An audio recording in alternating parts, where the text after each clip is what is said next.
what are sort of your opinions on the hero right now, and why are we seeing teams go for the Luna? Yeah, I've played her a little bit, so I feel semi-comfortable saying that she can have, like, her laning stage is a little vulnerable, but it's okay offensively. Like, you give your ally a lot of damage, but it being a Clockwerk kind of shows to me that she's just going to try to get as much farm as possible. I don't expect her to get kills, and in that sense, she's a little vulnerable to a hero like Lion, because between Lion and Tide, they should be able to kill her if Clockwerk makes big mistakes. So, I mean, she farms really fast, obviously, and she's fast in the sense that she applies a lot of magic damage with Eclipse, but it's a little hard to use it compared to some other carries, so I'm not 100% that it's going to work.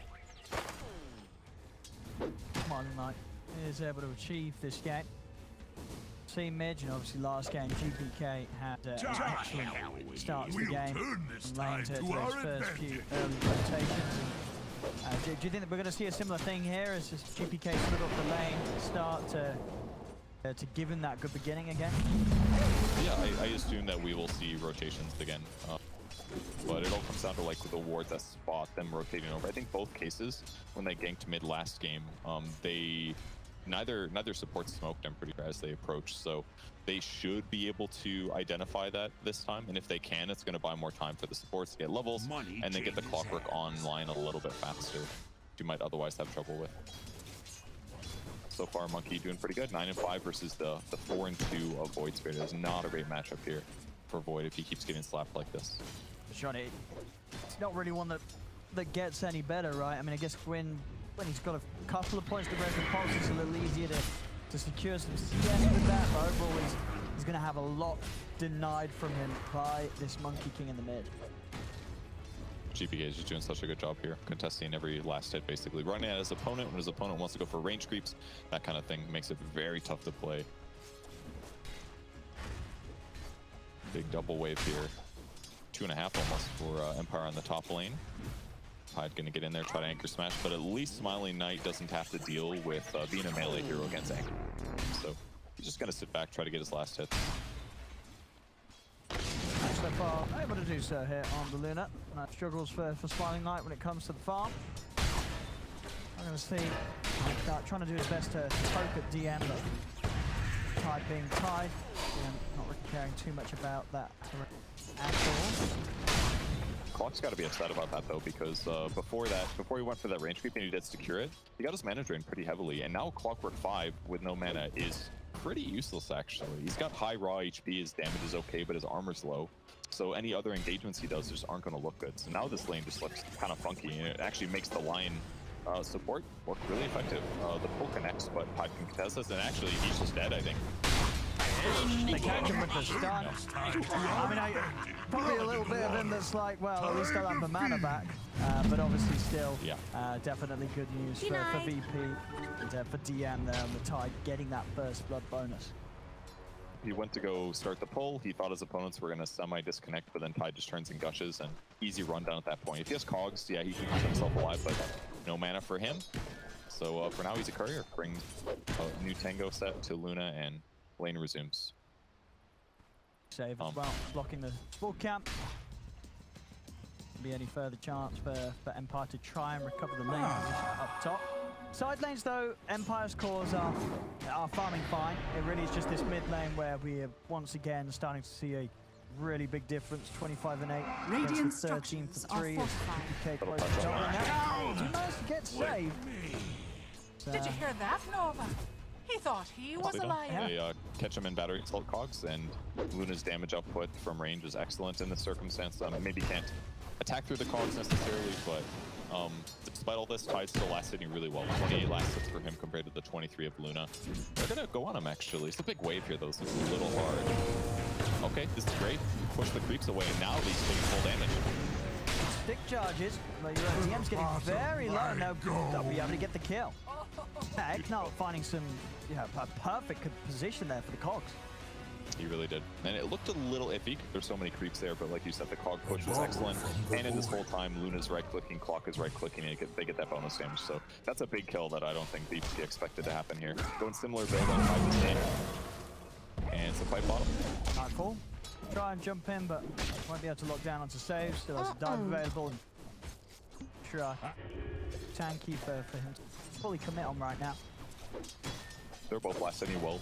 X is sitting at 27, Ursa is sitting at 31, but the big disparity is still going to come from the mid lane. And in some ways, we haven't seen the supports roam, but I think it just clearly doesn't matter. GPK could get a kill with a support roam, but he's also just beating his opponent by sticking mid here by himself. So I think the one thing that's going to change things is obviously Void Spirit is much better at ganking than Monkey is. See him in trouble though.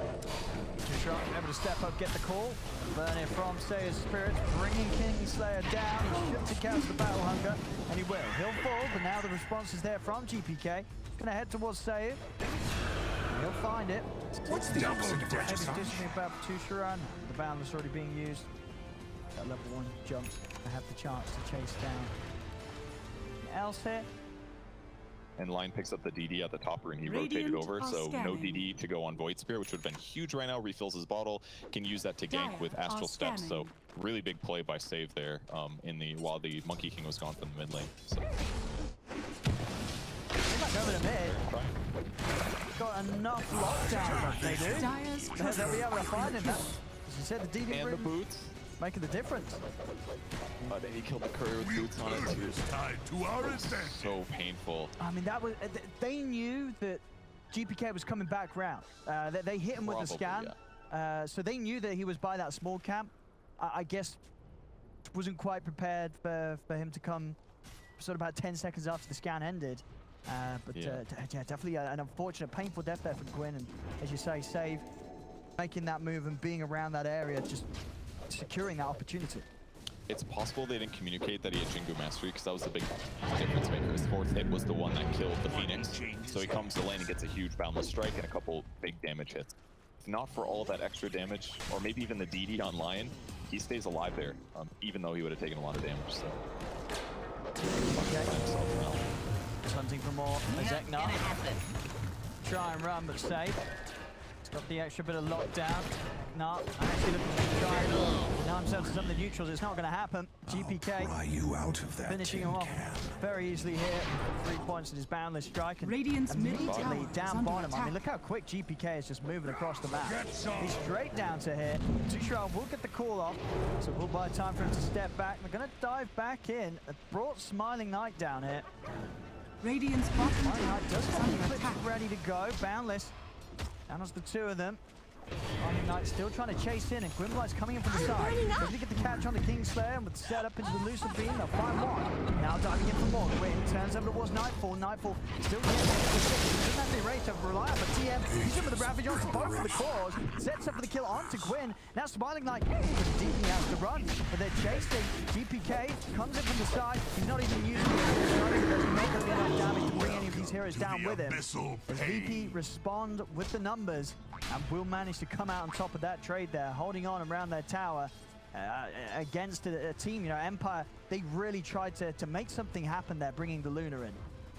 Yeah, I mean, it was good that Void Spirit goes in to get a kill there, but he was a little overextended by the end of the CM finally falling, and all it took was Tide teleporting in with enough mana for that fight to just be completely one-sided. Top tower is under and in the meantime, Lion got another stack off on the large camp. He roamed mid, he got some more experience, and he's almost level 6, which is an excellent position to be on line. Get the ulti up faster, and now your ganks just become even simpler. So, no deaths on Nightfall either. Like, the net worth is just looking amazing for VP side. 4K advantage at 9 minutes is ridiculous. And you like this sort of build-up as well, this game on the mid-Monkey King. GPK's, he's just going to try and get this Deso online as soon as he can. For sure. It's going to make his pressure a little bit easier. Like, most of the time we see something like an Ags to accelerate your farming and stuff like that, but he's playing Space Creator. He's been doing this constantly since he started TPing around the map. He's going for kills. And having minus armor against low armor heroes like Phoenix or Clockwerk is actually really effective. Might not be the best against like Luna type heroes, but right now this is the perfect circumstance to have some minus armor. Gonna start things onto sayuw. sayuw does have the dive. Quite tree of GPK. That's the GPK's ever. Hop off, continue to chase. He's trying to get out of the map with the Sunray. And he's going to get dragged straight back into the map. He can't escape the game. Bottom tower is under attack. Another kill is granted for GPK. Up bottom now, he's going to keep going. He's got ulti. Dire's top tower is under attack. With these movements, I mean, we can pretty much just keep the camera on GPK as he is finding every single bit of action from top to bottom, hesitations, no downtime at all for this Monkey King. As 503 now being involved in 8 of the 9 kills, it really is just sort of the GPK show. I really had doubts that he was going to be able to roam effectively, but he's like doing some classic Thompson material, going mid on Monkey King, doing well in his lane, and then he's just moving around, dumpstering everyone else in the game. Clockwerk is still not level 6 yet, the hero that stabilized the lane a little bit, but can't actually gank until he gets that picked up. And the rest of the heroes in the game are just trying to catch up. Luna's doing okay on net worth with the Mask Madness picked up, and queuing up a Yasha into Ags, but it's going to be a while until she feels really good in the fight here. Tower is under attack. Trying to use the potential group to go for a tower. EcNart on the side does find Save. Save's trying to get his way out of the cogs, but he's not going to get out of this. Gwyn follows up, gets the kill over towards mid. GPK's already made the jump in onto Petushara. Zack tries to they've got the Ravage out up towards the 3 of them. Bound to strike down, pushes off the edge. GPK turns over 1 second, takes out Gwyn. They take down EcNart. As it's just too much of a team to push into. Each time, DM, he's got the Ravage up, and it's always going to be a recipe for disaster trying to fight into this tide underneath the tower. I mean, it was perfect circumstances for Empire considering though, right? Like Clock, the least farmed hero on his team, ends up solo killing the 4 position here with a little help from the Void Spirit. But everything after that just got a little too clumped. The raw HP on the Virtus Pro side is really high. The Hood on Tide at this point, he loves to walk into an Eclipse at this phase of the game. He'd much rather eat that up over his allies. And it was also the fact that Monkey King was able to start things off, getting effectively 4 hits in on Axe. Axe does not have Blink Dagger yet, so Axe isn't able to be as effective a hero as Tidehunter is at this moment in time. Net worth not even counting, so really hard game for Empire to take the fight, but they do get to tier 1 at least. They do have a DD on Gwyn. Good damage to get him onto Nightfall, and no ult for a few seconds. So there isn't any safety for the Sirius. Nightfall taken out. Quick solid jump there. That smoke up from Gwyn. Catches him off guard. Time down bottom, Smiling Knight. He's alone. GPK is in upon him. Kills like this, and the GPK is now pretty much giving him the deso it has. So you're going to have this 12-minute desolator done on the Monkey King. Be a lot of minus armor. Curiously, no Orb of Corrosion this game for the Monkey, no Orb of Venom. He's just confident in his high movement speed. Phase really pays off in this way, that he's just going to be faster than every other hero on the entire map. So see what he does with the Deso now. -7 armor is like a 30% damage increase or something like that. He's maxed out his Boundless Strike levels really early to just try to maximize how much damage he can do after getting these Jingu Mastery stacks. So who's the next victim? That's what I'm curious about. He's not even farming these stacks. There's like a perfectly good 3-stack here that he could just kill instantly, but no. He wants to kill cores. Oh, he wants blood. Farming. He wants blood, and he doesn't want to annoy his Ursa. I'm sure Nightfall's laying claim to those stacks with his Battle Fury. That's also now complete, so his farm's going to continue to go up massively, and at a pace that Empire's going to struggle to deal with. Bottom lane, they're going to find the setup. In they go on a Smiling Knight. It's an easy kill. The egg will be popped, but far out of the range of anyone on VP. I don't care about that Supernova at all.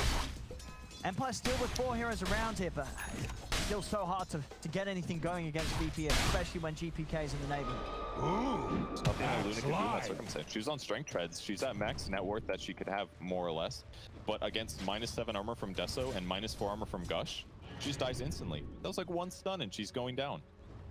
Like, how can she play the front line? Somebody else has to do it, and Axe can't until he gets a Blink Dagger. His net worth is behind where it should be probably, but we're just really seeing the net worth disparities make it very hard for Empire to fight as long as VP is in position, and they have been. And all these kills and action that GPK has been finding, the level difference also really starting to add up. You know, level 12 and this Monkey King closest in the game, and level 10, you know, sort of clear 2 levels ahead of anyone on the side of Empire. I'm going for that BKB next, and once GPK has that, Empire are going to struggle massively to take him down. It will be a long time until this Luna has any sort of serious physical punch to cut through a Monkey King, especially when he has the Wukongs out. And on the bright side, Empire still have their abilities ready, but so do their opponents. Ravage is still available, and Tide just finished his Blink Dagger. So if they do get a decent catch or group up a little bit too much, you're going to see a Ravage followed by Monkey King. Oh, hookshot almost catching him there. That was Could have been really good.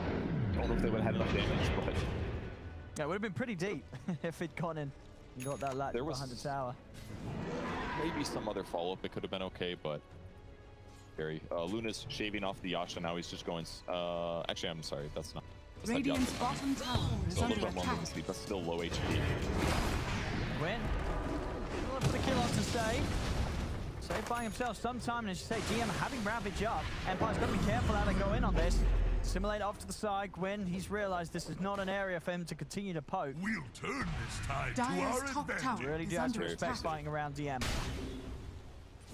He could have ravaged at any point, blink and ravage, but he's just buying time. He knows that if his opponents don't take this tier 1, they can't farm the jungle. And on the opposite side of the map, Ursa is getting literally everything he Dyer's wants. structures Full Yasha are finished after Battle fortified. Fury. His net worth is 3,000 ahead of what Luna has. And one more item, and he's just going to be able to solo kill any hero on the enemy team. EcNart stepping in, he does have hook shot. He's back in the tower. Team's just going to come up with counterplay, jump him with the Ravage on the two of them. Inside the egg, and that was one that was put up the goal. And the problem is they actually have damage after this combo to get any of the kill. It doesn't look like it. They try and step forward. Nightfall's picked up a triple. It was a great call. 7k down, and as you can see, they just didn't have anything to actually take anyone down after hitting them with this call into supernova stuff. Dyer's bottom tower I think is they under used all attack. their abilities on Empire really well, like, especially Phoenix diving to that tree line and dropping the egg. He knew the trees would get destroyed and he could catch Monkey, but GPK jumped Dyer's on the ground middle in tower is anticipation under of this, attack. and that's why he still got a lot of his impact off in that fight. Most importantly, eventually throwing the stun and the Deso on the Luna, who gets bursted down. We'll So turn this they tide to tried, our and it advantage. was fairly well executed, but the network disadvantage is really showing now. The Ursa almost has twice the net worth of the Luna at this moment. It's getting rough. It's getting rough. This game too, arguably rougher than game one was. With some of the sort of timings, and you say the numbers that we're seeing on these core matchups. VP, they're ready to keep the pressure on. Smokes up. Roshan is there. Of course, very easy for them to take with this Ursa lineup. They want to do so, and of course having the Deso and GPK. But they've got a lot of options here, VP. Can go for Rose, can go for kills. Pretty much do what they want right now. The strength that they have. Gwyn trying to start something here in the mid lane, over to the side. Save, he found the setup, found the opening. Petushara tried to get caught. It's not going to happen. The hook shot comes in from EcNart, in onto Save. Save might go down here, so at least finding the Lion. The 2 heroes out, EcNart as well to fall. As it's just another trade. VP continue to come out and top and save. He doesn't want to waste any time out of the game. He's just going to buy back so he can continue to play. Double damage. I guess so. They're just happy tipping him. He doesn't care. He's already got Blink Dagger. Like, actually, he doesn't does need anything 500 else. gold mean much to him? Yeah. It's not much at this point. Yeah. He's so set. He just needs to be there to initiate. He's the clearest guy that can initiate, catch any hero, and guarantee that Monkey can kill them afterwards. And that's actually an insane threat. Lion just has to be there to disable the play sort of close to Monkey, and Monkey effectively is his tear plus 6 seconds of disable. So, very good to have save on the map still.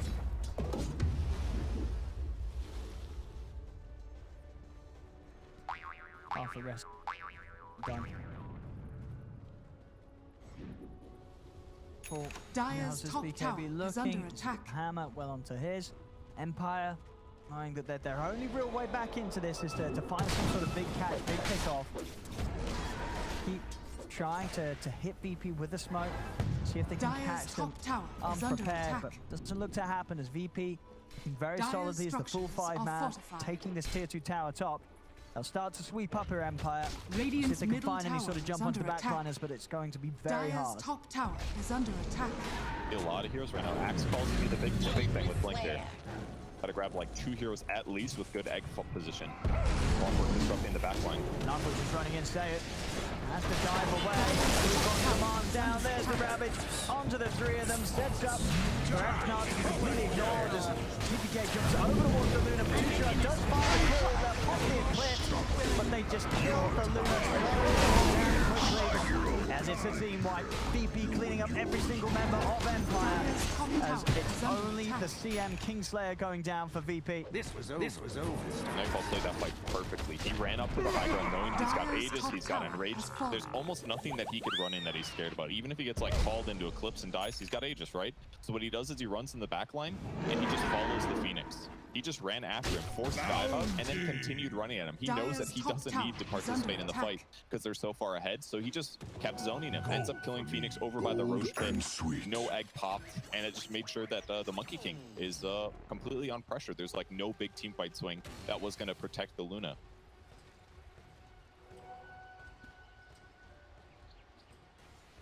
Nice. Got about half the goal for the Axe, but until he has that, he's still going to have to sort of stand in the midst of these fights to get an opportunity to clips. He dies so quickly. Mid lane Gwyn will manage to jump out. I mean, Smiling Knight, Gwyn, they're running at them. A lot of VP around. Really keep their distance and careful how they try and make the jump on them. Sayuw, he's been committed on it. Buy back straight away. Hook shot attempted from EcNart. Petushara getting the call off onto the still got the BKB. They turn over, take the super over out. Immediately, Petushara will fall to die back from Sayuw. Smiling Knight cannot escape this, as we may just see the G's be dropped pretty soon, and there they are, on cue. GG's are there. Empire will tap out of this one, 32-9, 20k lead here in this game. So they'll take the series 2-0, and they made it look pretty simple. This was no messing around from VP, incredibly smooth stuff around across the board.